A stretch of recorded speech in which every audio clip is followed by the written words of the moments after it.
Gracias al Señor por esta nueva oportunidad. Esperamos que Él pues nos siga ayudando en este día como lo ha venido haciendo. Un saludo para las hermanas, para Nilda, para Wilda, para Reyes, para Chiro y para todos los demás que estén oyendo. Un saludo para todos los que nos vayan a escuchar por la vía de YouTube. Le damos gracias al Señor. Ya la hermana Pianita hizo una oración y nosotros tenemos que creer que Dios es el que mueve los espíritus. Amén. Aleluya. Vamos a entrar porque el tiempo se nos va rápido. Esta hora no da ni para abrir la Biblia bien. Vamos a seguir tratando el tema el Hijo de Dios. Pero ahora hay entre comillas la segunda parte del tema que se llama el testimonio de vida. El Hijo de Dios, el testimonio de vida. Y vamos a leer en las escrituras de San Juan, de Primera de Juan, nuevamente. Vamos a estar ahí en el libro de Primera de Juan, capítulo 5. Amén. Amén. Puede empezar a leer, léeme el verso 1. Puedes prenderlo, que no es ese, que es este.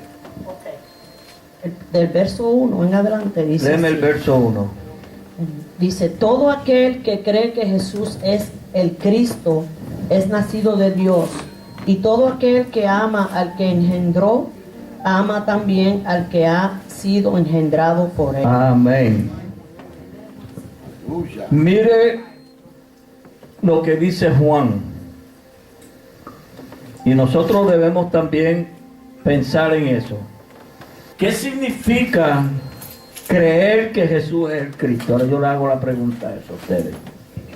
Porque dice aquí, todo aquel que cree que Jesús es el Cristo, ese es el que es nacido de Dios. Entonces hay que saber qué quiere decir que Jesús es el Cristo. Aleluya. Esto es lo que significa.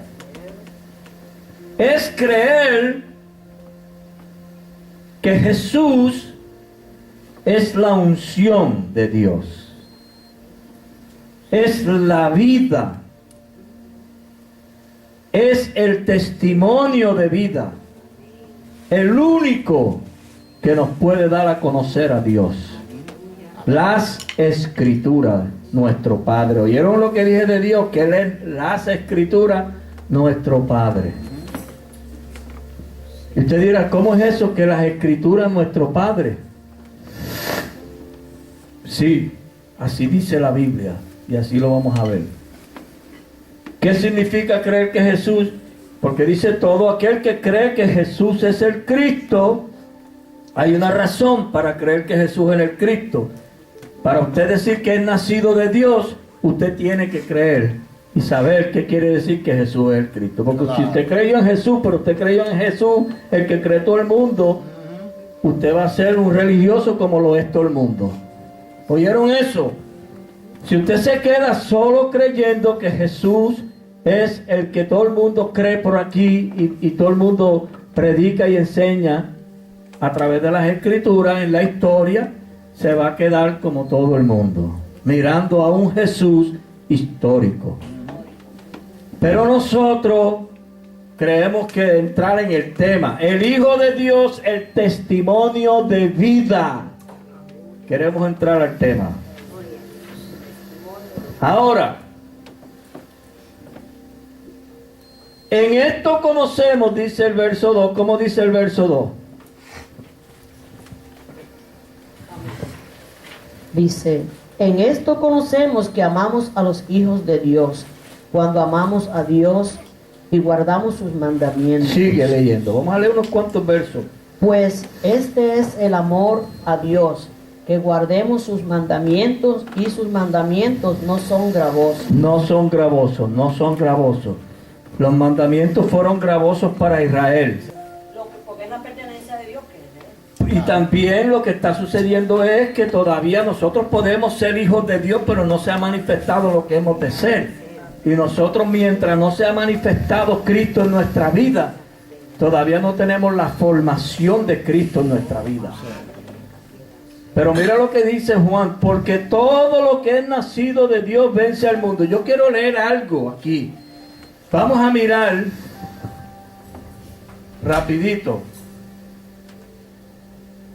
Para nosotros llegar a conocer que Jesús es el Cristo, que es el ungido, que es la revelación de Dios.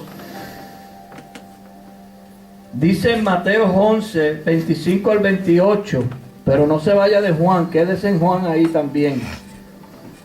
Esa escritura de Mateo 25, capítulo 11, verso 25. Mateos. Alabado sea Dios. Las escrituras fueron inspiradas por Dios. Lo que Dios le reveló a aquellos que escribieron las escrituras no es lo mismo que usted está entendiendo cuando usted está leyendo. Estamos leyendo las escrituras ahora, estamos leyendo dos versos bien conocidos y bien predicados y muchas veces enseñados. En aquel tiempo respondió Jesús: te alabo, Padre, Señor del cielo y de la tierra. Era Señor del cielo y de la tierra y es Señor del cielo y de la tierra todavía. Porque escondiste estas cosas que estamos tratando nosotros de conectarnos con ellas, están escondidas, ocultas, guardadas del sentido de usted y el mío y de todo. Estas cosas no es que yo las voy a leer y ya las entendí. Si fuera así, todo el mundo estuviera bien sentado en el mismo trono. Estuviera todo el mundo sentado en el trono. Porque escondiste estas cosas de los sabios y de los entendidos y las revelaste. Ya ahí está hablando de que hay una manera de darse a conocer estas cosas. Por la revelación. Por eso decía en el libro de Juan, cuando empezamos, todo aquel que cree que Jesús es el Cristo es nacido de Dios. Dios, para darle a conocer a un hombre, a una mujer, a un espíritu, que Jesús es el Cristo, tiene que hacerlo por medio de la revelación de la palabra. Ese encuentro usted lo tiene que tener mediante la revelación del libro. Y la revelación del libro es ser alumbrado, como decía el cántico que cantó Mandín, el salmo que leyó: Jesús es mi luz. ¿Cómo usted va a conocer la salvación de Dios si es alumbrado de parte de Dios? Yo recibí al Señor en el 1979. Fue cuando, como cantaba la canción de la hermana Miriam, un día llegó a mi vida el Señor. Por primera vez en mi vida, en el 1979 fue que llegó la palabra. Las escrituras llegaron a mi corazón. Me dijeron: ¿quieres aceptar a Jesús? Y yo dije: sí. Y lo que yo recibí fue una predicación. Lo que entró en mi corazón y lo que entró por mi oído, ¿qué fue? Un mensaje. Y yo lo guardé en mi corazón, lo creí y me llené de gozo. Y eso fue con ese mensaje primero que llegó a mi vida. Me cambió, me llenó de gozo y de alegría. Y yo quería que todo el mundo tuviera esa misma alegría, ese mismo gozo que yo tenía. Pero ese gozo era un gozo pasajero. Pero el gozo que nos quiere dar Dios es eterno. Entonces, para conectarnos con que Jesús es el Cristo, creer que Jesús es el Cristo, eso no es fácil. Eso no es que yo diga: yo creo que Jesús es el Cristo, y explícame por qué. Dime por qué es que Jesús es el Cristo. Porque hay una razón para que Jesús sea el Cristo y se le llame el Cristo. Y eso lo vamos a ver a través de las Escrituras. Vamos a seguir mirando porque no queremos quedarnos toqueados aquí. Vamos a mirar de la manera que a Pablo se le dio a conocer que Jesús era el Cristo. Porque dice aquí en el libro de los Hechos, capítulo 9 de los Hechos,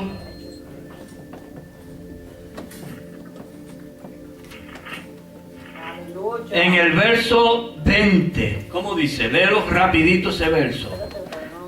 Lucas, Hechos 9, verso 20. Dice, enseguida predicaba a Cristo en las sinagogas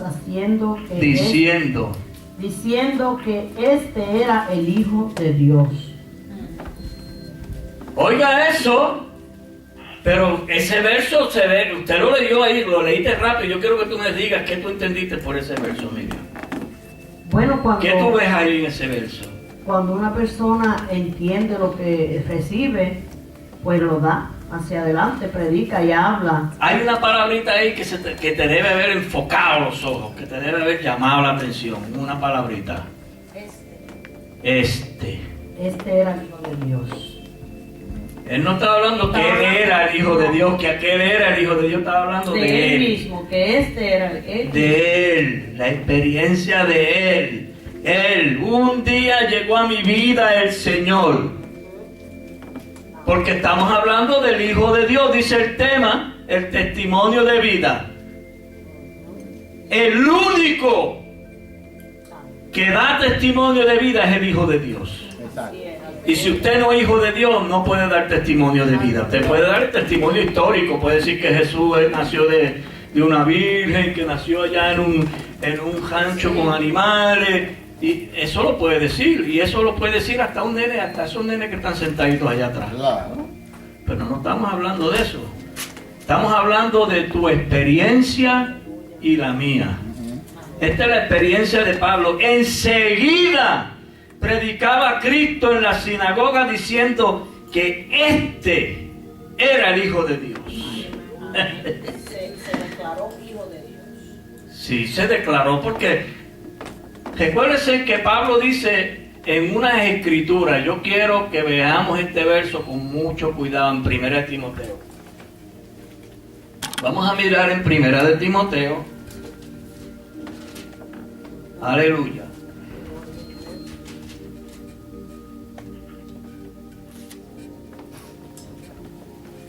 Vamos a leer el verso, capítulo 1, Miriam, léeme el verso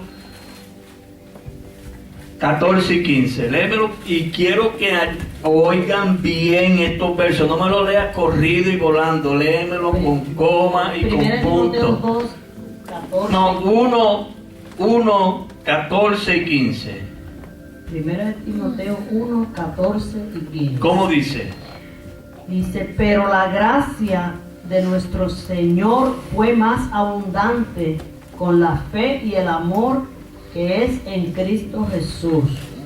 Palabra fiel y Oiga digna eso.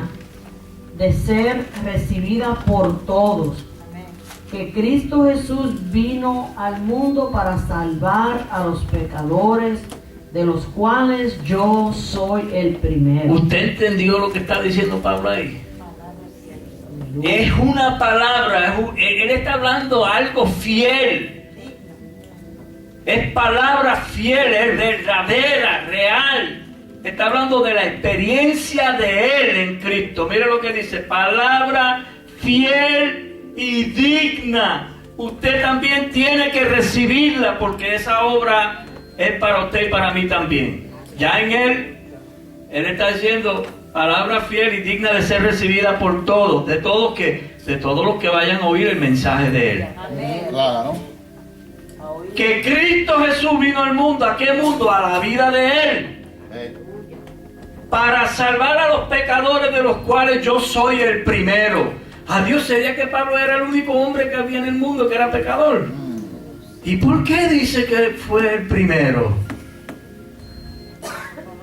Como apóstol y enseñador y maestro de los gentiles, él tenía que pasar el proceso y empezar como el primero. Él fue el primero a quien Jesús le reveló su plan para con el pueblo gentil. Eso fue así. Ese es el primero. Por eso él dice que lo que él le va a expresar de aquí en adelante es digno de ser recibido por ¿quién? Por todo. Esto que le estoy hablando es digno de que usted lo reciba. Todos los que vamos a hablar de esto. No queremos ver al Hijo de Dios fuera de nosotros. Porque lo que pasa es que a nosotros nos informaron mal.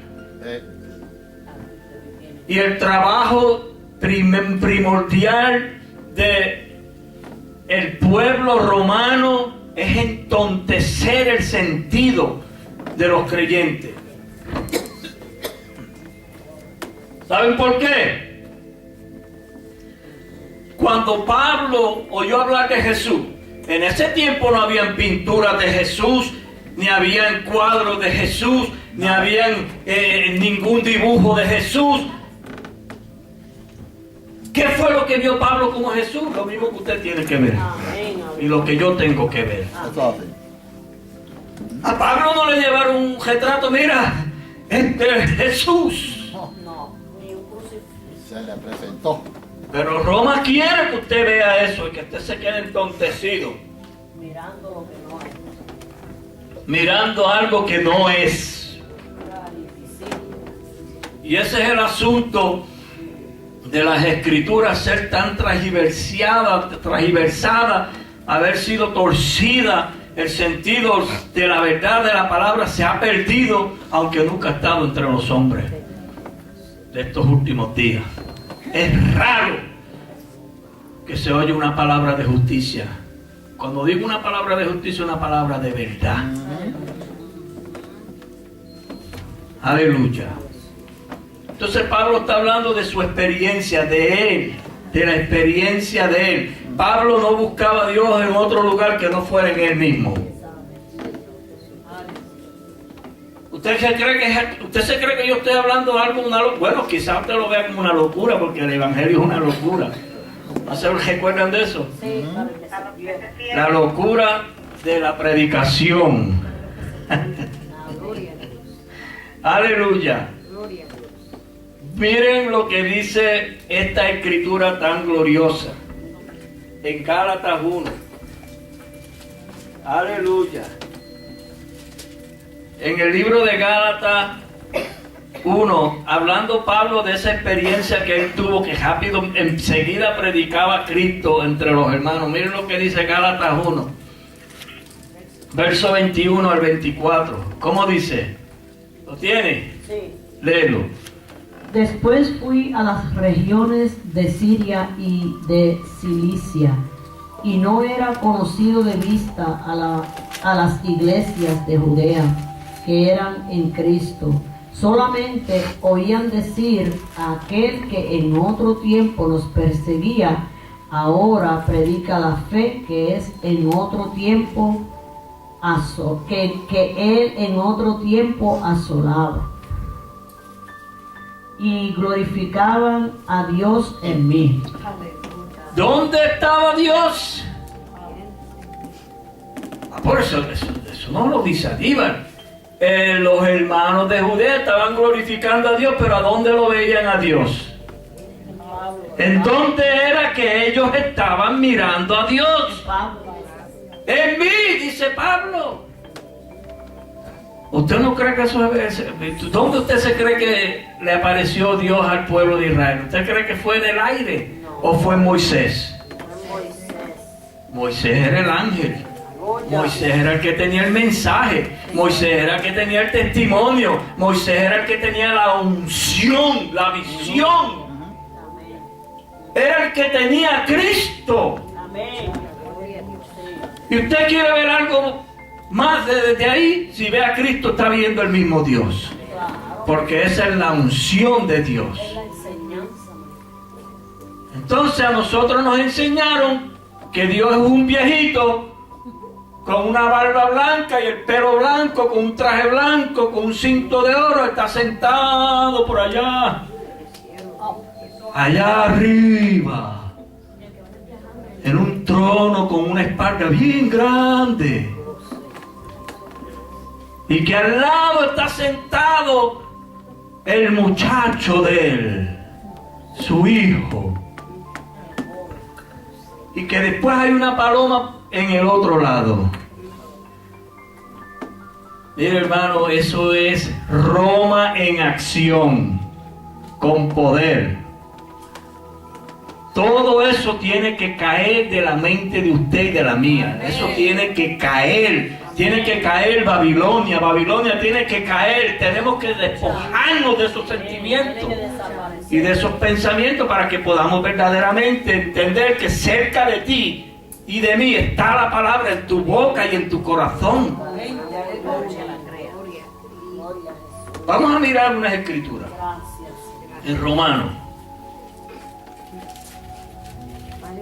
Romanos 10, por favor. Rapidito ahí. Romanos 10. Amén. ¿Qué verso? Vamos a mirar del verso 6 en adelante. Léelo rapidito. Amén. Dice, pero la justicia que es por la fe dice así: no digas en tu corazón quién subirá al cielo. Esto es para traer abajo a Cristo. O quién descenderá al abismo. Esto es para hacer subir a Cristo de entre los muertos. Mas, ¿qué dice? Cerca de ti está la palabra, en tu boca y en tu corazón. Esta es la palabra de fe que predicamos. Amén. Sigue. Aleluya. Que si confesares con tu boca que Jesús es el Señor y creyeres en tu corazón que Dios le levantó de los muertos, serás salvo. Amén. Amén. Nos vamos. Los pensamientos se nos van, mira para allá. Para los cielos romanos. Sí. Para los cielos religiosos. Para los cielos de los pueblos. Para los cielos de las naciones. Que se les dio a ellos, porque eso es lo que ellos tienen. Sí. No es que ellos quisieran y ellos quieren que eso sea así. Eso fue lo que le dieron a ellos. Sí. Eso lo dijo Dios, se lo dijo a Dios. Moisés le dijo al pueblo, eso le ha sido concedido a las naciones, pero no vaya a ser que tu corazón se eleve. A ellos. Nosotros tenemos que acercarnos a Dios. Y usted dirá, ¿y cómo yo me acerco a Dios? Acérquese al libro. Acérquese al libro, lea las escrituras, hermano, que a veces no cogemos este libro más que cuando vinimos aquí los domingos. Y si acaso, a veces ni traemos el libro, traemos el teléfono. Si nos acercamos al libro, porque si no tuviéramos el libro, si fuera que ya nos arrodilláramos a meditar en el Señor y en su plan, en su programa, en su propósito, como quizás Dios nos atrayera a Él y podríamos atraernos a ti, Señor. Atráenos a ti, Señor, para que te alabemos, para que te adoremos. No tenemos que ir lejos a buscar lo que está tan cerca de nosotros. Está tan cerca que está en nuestros corazones. Por eso le dije que aquel día que llegó Jesús a mi corazón, yo no sabía lo que yo había recibido. Ahora es que estoy entendiendo que la palabra tuvo un comienzo en mi vida, un inicio. Sigue diciendo las escrituras de ese Jesús que es el Hijo de Dios. Vamos a decir de ese, estoy diciendo de ese Jesús que habla a todo el mundo que es el Hijo de Dios, pero yo voy a hablar de este Jesús. Porque yo no voy a hablar de Jesús que tienen los pueblos, yo voy a hablar de Jesús que está en mí. Amén. Amén. Usted sabe si lo tiene o no. Si usted lo tiene, pues usted tiene que saber de qué Jesús estoy hablando. Sí. Para que entendamos bien lo que vamos a hablar. Dios es espíritu. Eso lo dice en Juan 4:24. Dios es espíritu y está buscando adoradores que le adoren en espíritu y en verdad. Dios no engendra carne. Él engendra lo mismo que Él es. Si engendra a Dios en un creyente, lo que le va a engendrar es el espíritu. Sí, pero recuérdese algo, que para llegar al espíritu, usted tiene que primero llegar a ¿qué? Tiene que pasar por el proceso, porque recuérdese, para usted llegar a las vitaminas de un guineo, usted tiene que comer el guineo. Claro. El potasio, que es lo que necesitamos del guineo, está oculto en el guineo. Usted se tiene que comer el guineo. Y el guineo tiene que ir a su sistema digestivo. Y entonces ahí va procesado, sale el potasio, porque el hígado hace todo ese trabajo y manda ese potasio para la sangre. ¿Y dónde quedó el guineo? ¿Qué importaba, el guineo o el potasio? El guineo le trajo el potasio. Olvídese del guineo, que el guineo va para la letrina. Cuando le den ganas de ir al baño, allá se fue el guineo. Pero se quedó ¿qué? El potasio, se quedó la vida. Aleluya. Y así con todo lo que comemos, y así con todo lo que oímos igual. Lo que oímos igualito. Hoy comemos por aquí. Vamos a mirar unas escrituras. Aquí.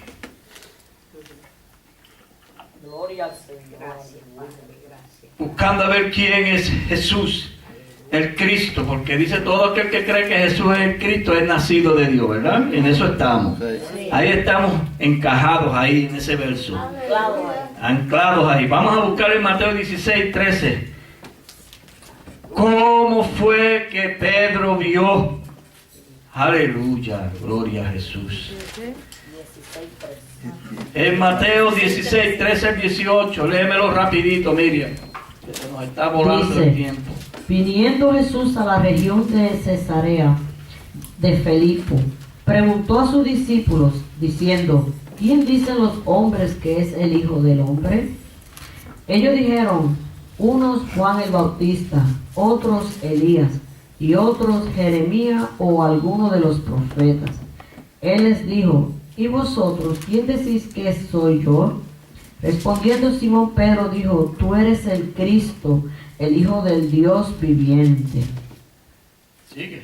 Entonces le respondió Jesús: bienaventurado eres, Simón, hijo de Jonás, porque no te lo reveló carne ni sangre, sino mi Padre que está en los cielos. Amén. ¿Usted se cree que eso se lo inventó Pablo?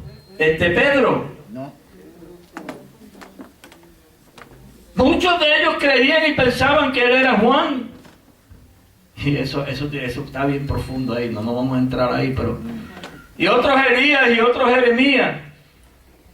Y él se acerca a los discípulos y le pregunta, y yo le pregunto a ustedes, ¿y ustedes quién creen que yo soy?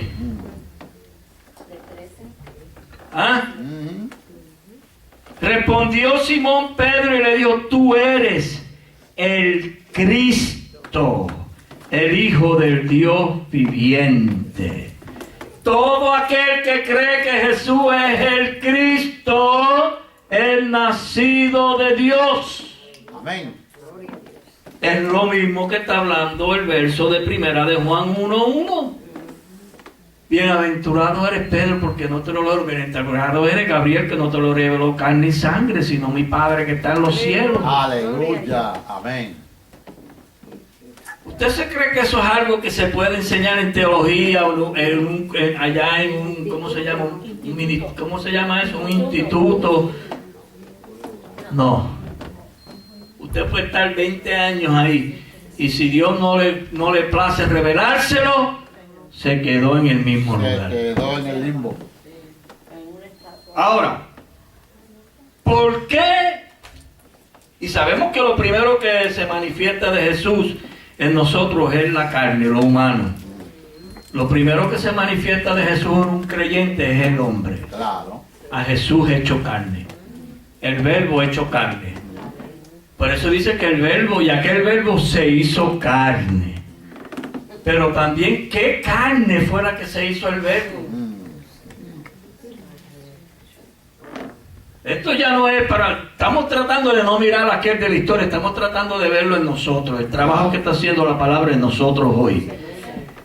¿Por qué a Jesús se le llamaba el Hijo del Hombre? Yo quiero que me contesten aquí. ¿El Hijo del Hombre? Sí. Aleluya. Porque era Contéstame con el micrófono para que te oiga todo el mundo. Pues porque yo pienso que porque él venía a tratar con el hombre. A Jesús se le llamaba el Hijo del Hombre, Porque él- pero si Él es el mismo hoy, y lo va a hacer mañana, y lo va a hacer todos los siglos que la palabra se manifieste, Él va a ser el mismo, el Hijo del Hombre en su principio, en la vida de Miriam, en la vida de Gabriel, en la vida de Andrea. Miren esto, hermano, miren esto, porque se tiene que cumplir la promesa de Dios para con David. Por eso es que se le llamaba el Hijo del Hombre. Y se tomó ese título primero porque vamos a mirar rápido las escrituras en Lucas 1, 26 y 27. Lucas, rapidito, miren, porque se nos va a ir el tiempo. Lucas 1. Sí, 26 y 27. Y ahora, no me vayan a mirar aquí la Virgen como la Virgen romana. Como antier yo fui a una reunión y bajaron un montón de mujeres vestidas de la Virgen. Y yo dije, ¿cuál de ellas será la Virgen? Porque había muchas. Y todas tenían el mismo traje. Y el mismo hábito. Todas vestidas de azul, blanco y con tenis azules. No miremos eso. Léeme. Al sexto mes, el ángel Gabriel fue enviado por Dios a una ciudad de Galilea llamada... Óigame eso primero que nada. ¿Fue un envío de parte de quién? de Dios. Al ¿Fue un envío de parte de quién? De De Dios. Dios. De Dios.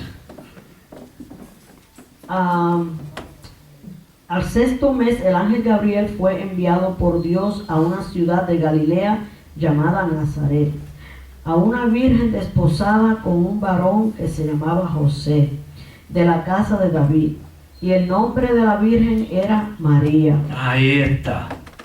Ahí queremos llegar. Vamos a seguir leyendo otras escrituras porque queremos llegar a tratar de romper esto.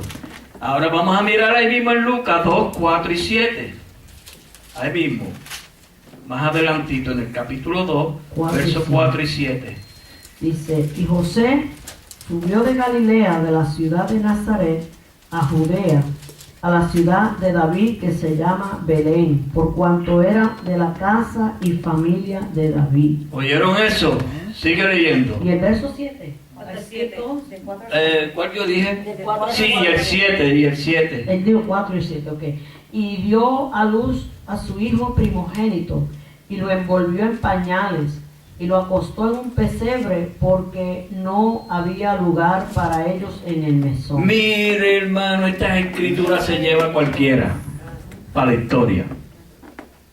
Sí. Estas escrituras se llevan a cualquiera y lo meten allá. En Jerusalén, por allá en Belén de Judá, en una ciudad y en un pesebre y un niño envuelto en pañales. Desde arriba. Pero ¿y por qué lo está buscando tan lejos? Si ahorita la palabra nos dijo, cerca de ti está la palabra. Y si vemos ahora la genealogía de Jesús en Mateo 1, en el libro de Mateo 1, estamos buscando a ver por qué se le dice el Hijo del Hombre a Jesús. Yo la voy a leer rapidito, estas escrituras. Capítulo 1 de Mateo, del verso 1 en adelante. Vamos a buscar la genealogía. This is the descendants. Del 1 al 9. Sí. La genealogía dice el libro de la genealogía de Jesucristo. ¿Pero de quién dice que era hijo? De David. Hijo de David. Hijo de Abraham. ¿Y cómo es que era hijo de David? Díganme ustedes.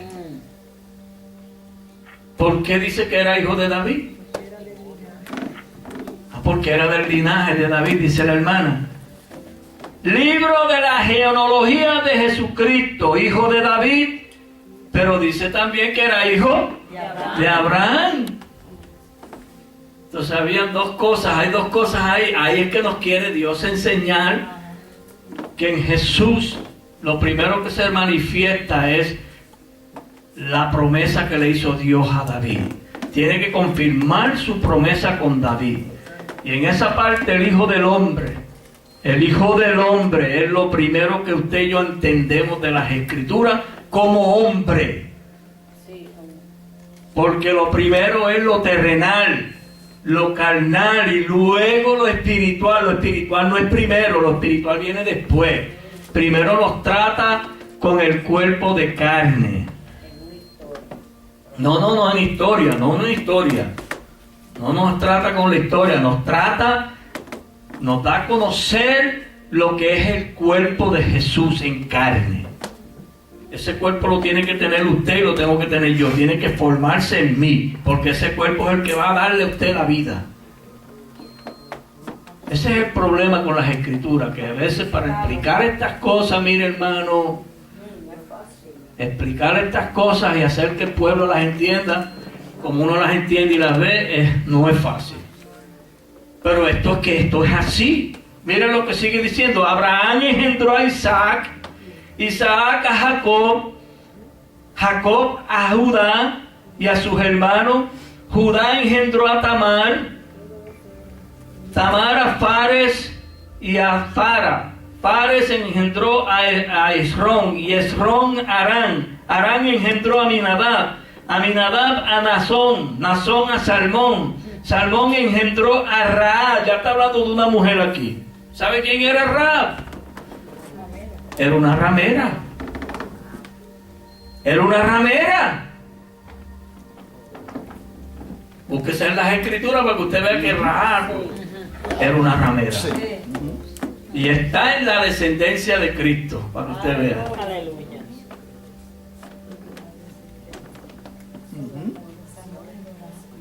De Raab a Buz, de Boz engendró a Ruth, Ruth a Obed, y Obed a Isaí. Isaí engendró al rey David, y el rey David engendró a Salomón, de la que fue mujer de Urías. Algo tan extraño ahí, una mujer que no era de Salomón, que él la tomó, era la mujer de su general. Te va a decir, pero si esto es así, entonces no pueden llenar. No, eso tiene una razón de ser así. Así que aguántese, no tire el libro. Salomón engendró a Roboán, Roboán a Abías y Abías a Asa. Asa engendró a Josafat, Josafat a Jorán y Jorán a Usías. Usías engendró a Jotán, Jotán a Acaz, Acaz a Ezequías. Ezequías engendró a Manasés, Manasés a Amón, Amón a Josías, Josías engendró a Jeconías y a sus hermanos en el tiempo de la deportación de Babilonia. A Babilonia. Después de la deportación a Babilonia, Jeconías engendró a Salatiel y Salatiel a Zorobabel. Zorobabel engendró a Ebiud, Ebiud a Eliakim, Eliakim a Azor, Azor engendró a Sadoc, Sadoc a Akim y Akim a Ebiud, Ebiud engendró a Eleazar, Eleazar a Matán y Matán a Jacob, y Jacob engendró a José, marido de María, de la cual nació Jesús el Cristo.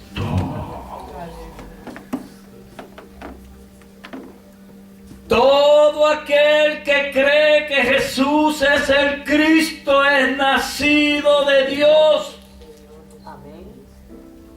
Sí. ¿Cómo se ve usted ahí en esa genealogía? Porque léame ese último verso. Y Jacob engendró a José, marido de María, de la cual nació Jesús, llamado el Cristo. ¿Y cómo le nace Jesús a un ser hoy? ¿Cómo se origina Jesús? Se origina por una enseñanza. Nosotros, hermanos, estas cosas todavía, por eso es que nosotros a veces nos creemos que tenemos el asunto en la mano, porque hemos leído las Escrituras unos cuantos años. No, hermano, estas cosas hay que entenderlas. Hay que entrar en el Aquí no está hablando de engendros de carne, aquí está hablando del Espíritu. El Hijo del Hombre es hijo de David en la carne. Aquí es el Hijo del Hombre. Y entonces en el primer verso dice hijo de David, hijo de Abraham. Y el hijo de Abraham es el hijo de la promesa. Por eso es que en ese verso hay dos manifestaciones ahí. Recuérdense que dice que Sara tuvo dos hijos de Abraham. Abraham tuvo dos hijos, uno de la esclava y uno de la libre, ¿verdad que sí? El de la esclava le nació como según la carne y el de la libre le nació según la promesa. Para que usted vea que Jesús, al que se le dio el nombre de que iba a salvar un pueblo, como el Hijo del Hombre, esa es la carne de Jesús que tiene que ser sacrificada para que usted y yo recibamos vida. Pero ya Él lo hizo hace 2000 años. Bueno, eso es el relato histórico. Pero recuérdese que Pablo, ¿qué vio Pablo como Jesús? ¿Qué recibió Pablo como Jesús? Le dije a ustedes que cuando Pablo creyó en Jesús y se le reveló Jesús, ahí no habían cuadros, ahí no había nadie le dio, pero él vio al maestro en el camino. ¿Qué vio Pablo? ¿Qué vio Pablo? Él dice que vio mucha luz. Una manifestación en el Espíritu. Vio mucha luz. Y por haber visto tanta luz, como él ya tenía una luz, porque él venía con una luz, él venía con el sol, que era la ley de Dios. Y ante esa luz quedó eclipsado, quedó ciego. Ya no podía mirar, él no pudo mirar la luz que se le apareció, con la luz que él tenía no podía mirarla. No. Quedó ciego. Ay, hermano, ahora no veo nada. Me quitaste el Padre, me quitaste al Hijo, me quitaste la paloma. No veo nada ahora, ¿y qué miro? Siga mirando al invisible, porque dice que nosotros andamos por fe y no por vista. Nosotros no tenemos que ver figura ninguna en la palabra. Para nada. Sí, porque lo que está pasando es que nosotros leemos las escrituras y rápido el entendimiento nuestro, el intelecto nuestro encaja con el verso. Ah, eso es así. Pero eso no es así. No es así. Vamos a mirar en el Salmo, para que usted vea que, recuérdese que decía que Jesús es el hijo de David, ¿verdad? Y por causa de usted y de mí, fue hecho ¿qué? Vamos a mirar en el Salmo, vamos a mirar en 2 de Corintios primero y el Salmo 51:5. 2 de Corintios 5:21. Vámonos rápido para ir. No me da tiempo, mucha escritura, porque es que estas cosas son...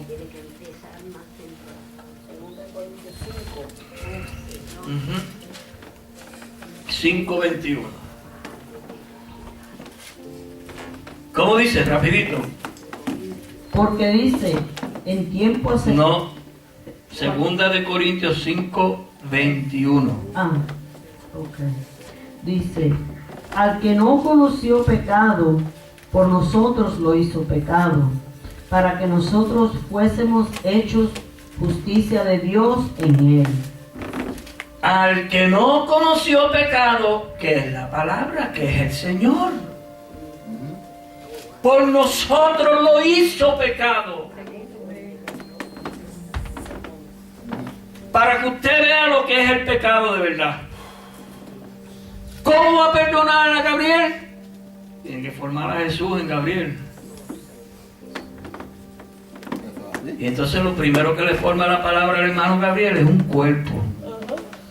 Y lo dice en Hebreos 10, quiero que busquen en Hebreos 10, rapidito.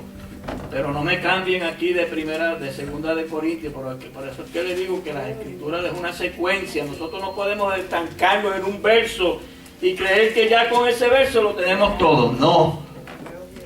Hebreos 10. Aleluya. Dice el verso, léeme en el capítulo 10 y léeme en el verso 8.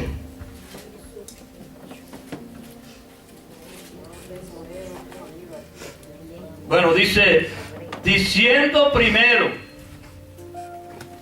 sacrificio y ofrenda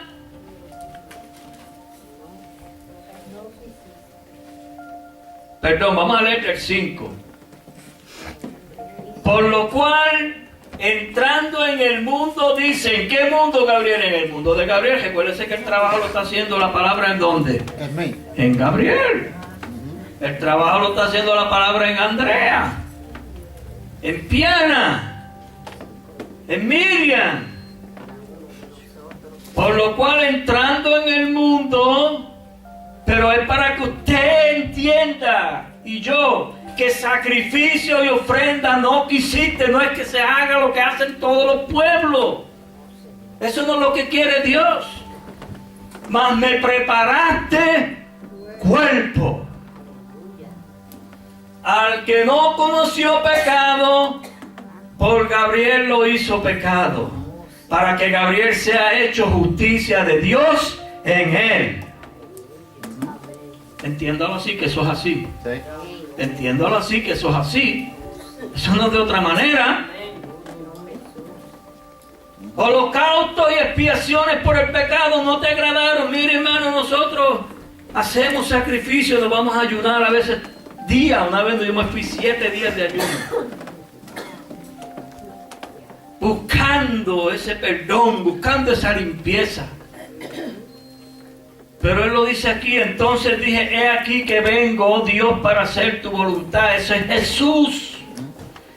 Como en el rollo del libro está escrito de mí, diciendo primero, sacrificio y ofrenda y holocausto y expiaciones por el pecado no quisiste ni te agradaron, las cuales cosas se ofrecen según la ley. Y es lo primero que nosotros entendemos, la letra. Porque que me diga a mí que cuando llegó al Señor lo entendía más de la letra, es un mentiroso. No, imagínate. Es un embustero. Un embustero de categoría. Yo ahora es que estoy conociendo al Señor, después de 41 años. Ahora es que estoy conociendo algo del Señor, algo. Y diciendo luego, he aquí que vengo, oh Dios, para hacer tu voluntad, porque yo no puedo, Aníbal no puede, Gabriel no puede, ninguno de ustedes pueden hacer la voluntad de Dios. No. Tiene que Jesús sernos dado por Dios para que Él produzca en mí y en Gabriel y en usted el querer como el hacer por su buena voluntad. Tiene que la palabra producir en mí y en usted el deseo de hacer la voluntad de Dios. ¿Usted se cree que usted puede hacer la voluntad de Dios por usted mismo? No, jamás. Trate. Jamás, jamás. Sin mí nada podéis hacer. Hace falta esa manifestación en la vida de nosotros. Claro. Todo el que cree que Jesús es el Cristo es nacido de Dios y ama al que ha sido engendrado. Por él.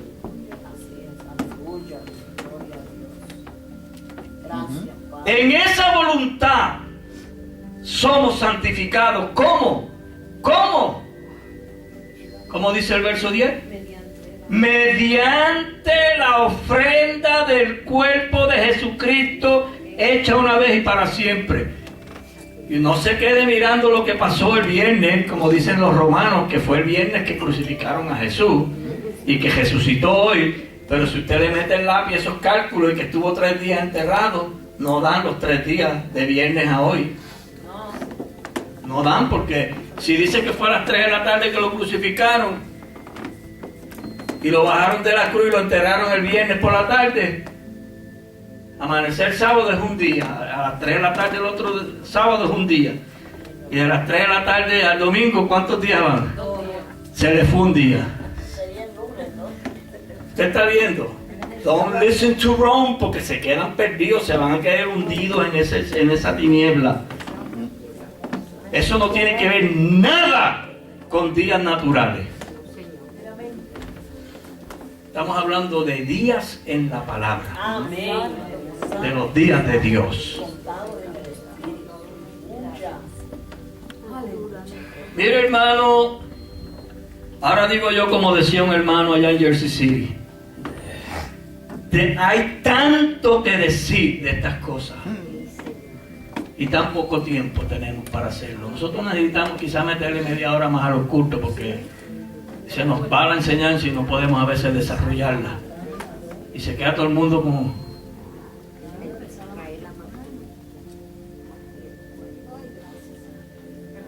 No sé, como que pasó algo. Todo el mundo como espantado o algo. Entonces la otra escritura es: por nosotros los hizo pecado, y como dice el Salmo 50 verso 5. 51 verso 5. ¿Cómo dice? ¿Cómo dice ese salmo? Salmo 51. Y recuérdese que Jesucristo es hijo de David. Es de la descendencia de David. He aquí en maldad he sido formado y en pecado me concibió mi madre. ¿Qué quiso decir David? He aquí en maldad he sido formado y en pecado me concibió mi madre. Eso es lo primero que usted y yo entendemos de la palabra. Claro. Todo lo que primero se manifiesta en la palabra es pecado. Sí. De ahí no se libra nadie. De la forma en que el hombre lo ve. El pecado entró al mundo por un hombre y pasó a todos los hombres. Nos creemos que fue que Adán y Eva se comieron una manzana y ella después ya te sabe, y que después that has nothing to do with that. No, vamos a hablar de eso yo le voy a traer el tema de Adán y Eva, porque eso hay que hablarlo. Pero lo que queremos hablar es que cuando nosotros nos originamos en las escrituras, desde aquel día que me hablaron a mí, aquel día en el 79, en pecado me concibió mi madre. Yo lo que tenía era una mente que animal, carnal, terrenal. Todo lo que asimilaba era conforme al sentido mío. Era un animal. Totalmente. Eso no lo digo yo. Mire, vamos a mirar, porque es que yo... Vamos a mirar aquí en Primera de Corintios, con esto nos vamos, porque todo el mundo me mira con los ojos bien grandes. Vamos a mirar en Primera de Corintios. Amén, aleluya.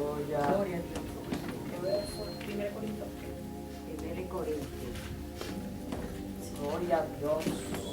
Hablando del creyente, está hablando Pablo aquí de lo primero que nos forma la enseñanza. Ok, Aleluya. vamos a mirar del verso 44 en adelante. ¿Qué capítulo? De 15, Primera de Corintios 15. Se siembra, porque recuérdense que es la palabra la que está aquí. El sembrador salió a sembrar sus semillas, dice las escrituras, ¿verdad? Una cayó entre pedregales, otra cayó junto al camino y otra cayó en buena tierra. Pero lo que siembra la palabra, dice, se siembra cuerpo animal.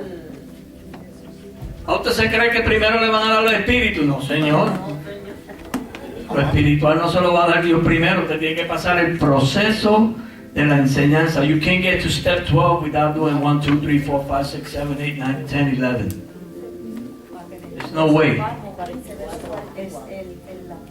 ¿Ah? We want a rude awakening. Queremos un despertar espiritualmente y todavía no conocemos ni los principios de nuestra origen, la palabra. Se siembra cuerpo animal con esperanza de que resucitará cuerpo espiritual. Hay cuerpo animal y hay cuerpo espiritual, y eso es en la enseñanza, en la palabra. ¿Qué cuerpo tiene usted? Si tiene el cuerpo animal, no se desespere, porque si está empezando en el camino del Señor, dele gracias a Dios que se le sembró ese cuerpo, y usted tiene ese cuerpo, aunque sea ahí esperando, con esperanza de que tiene una promesa de que va a resucitar cuerpo espiritual. Aunque esté sembrado abajo el cemento. Exacto. Así también está escrito. Eso es que está escrito. Fue hecho el primer hombre Adán, alma viviente. Está viendo que eso es lo que dice la Escritura.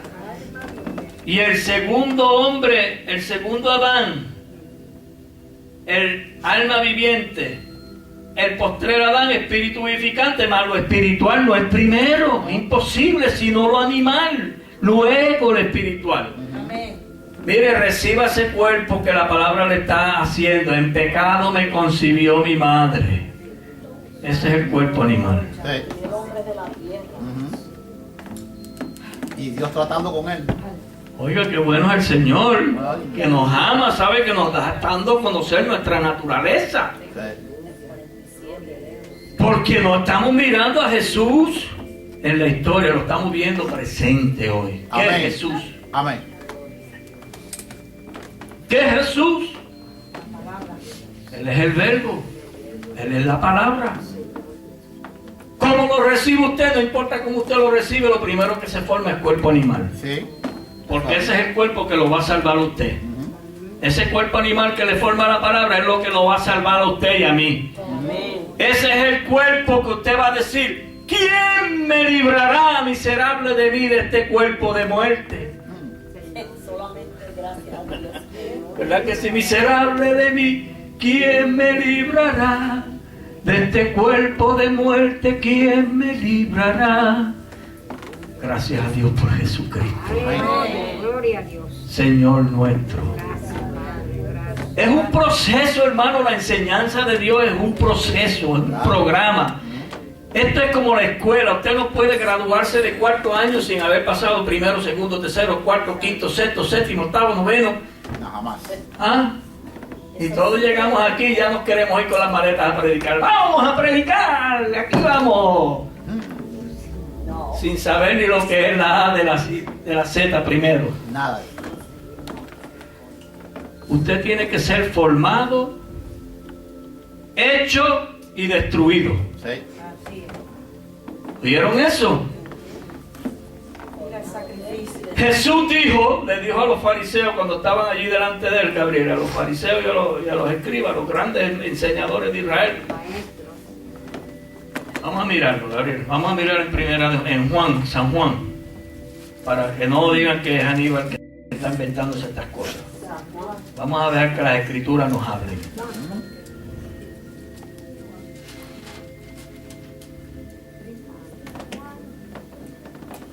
Lucha.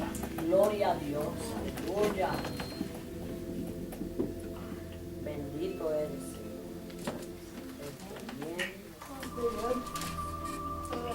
Lucha. Dice aquí en el capítulo 1, creo que no, en el capítulo 2, perdón. Capítulo 2 de Juan, del Evangelio, sí. Del verso 17, dice: entonces se acordaron sus discípulos que está escrito: el celo de tu casa me consume. Y los judíos respondieron y le dijeron: ¿qué señal nos muestra ya que tú haces esto?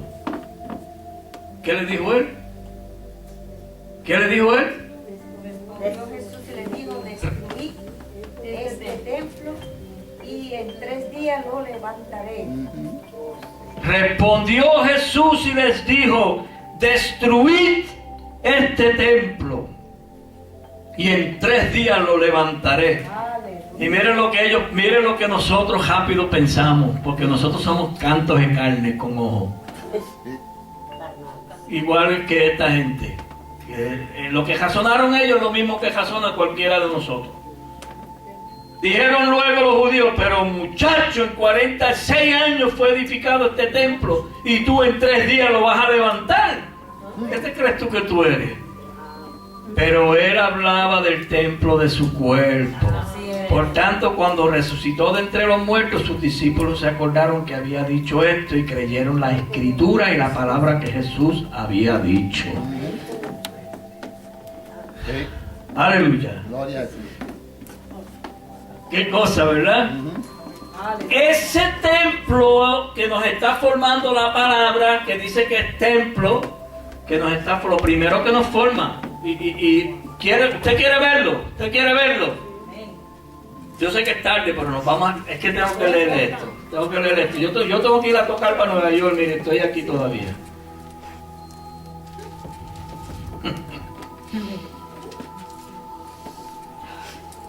En 2 de Corintios, capítulo 5.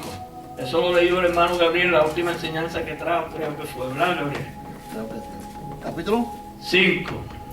Recuérdese que Jesús dijo, destruir este templo y en 3 días lo edificaré.